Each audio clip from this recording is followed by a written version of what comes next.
Welcome back. Thanks for staying with us. A special exhibit is returning to the Virginia Living Museum. Today we have Courtney Crenshaw here to tell us about the Butterfly Haven experience. Yes. Now this is a return for the butterflies. This will be our third year. Okay. And on Saturday, starting Saturday, our Butterfly Haven will be welcoming guests. And we have about 100 native Virginia butterflies flying around as we speak. We also have caterpillars and pupa, which is commonly referred to as cocoons, but it's the chrysalis. So we have probably 7 different species in there right now. It's not a timed event, so you can stay as long as you want in the house, and it's also not an extra ticketed event.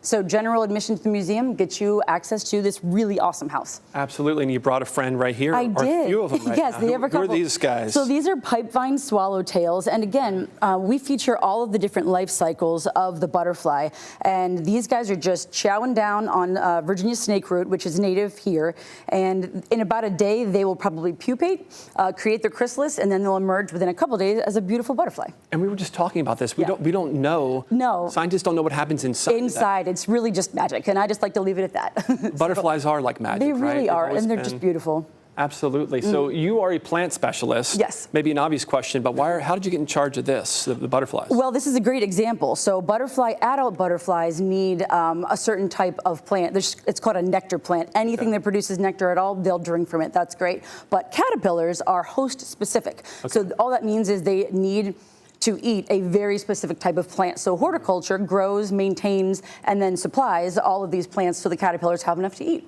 And each species prefers a certain plant? Yes, that's a generalization, but on the whole, yes, I would say that's true. Okay, and so you said in a day. How do you know the time-wise? They start very small. So the caterpillar eggs are like a pen dot on a paper, and then they emerge. They devour the plant, and then these guys are probably 4th instar out of 5. And then when they get to be super fat, because these are a little chunky, they will just kind of wander off and pupate, and then make a butterfly within about a week.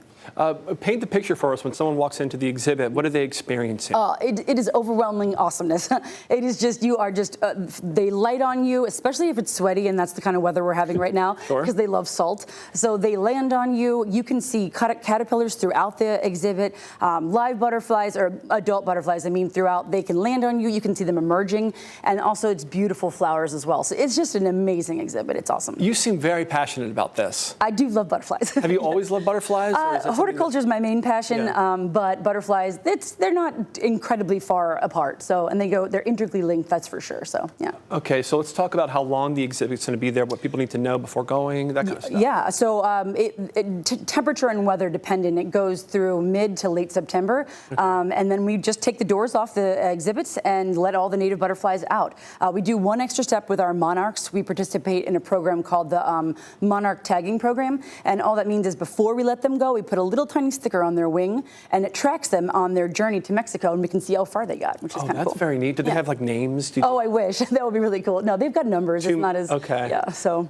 But it's fascinating, yeah. And also that coincides, the last 2 weeks in September, we have a native plant sale at our at the VLM. And so if you wanted to investigate, or put in your own pollinator garden, you can come out, pick our brains, and buy some native plants. Plants that these caterpillars? Absolutely, yes. Oh, very cool. Yeah. You can be a part of the process. Absolutely, yeah. And it's open right now? It is. It's open unofficially right now, so come on down. But Saturday is the official open date. All right. Courtney, thank you so much for being here and shedding the. This is awesome. I can't wait to visit. I'm so glad.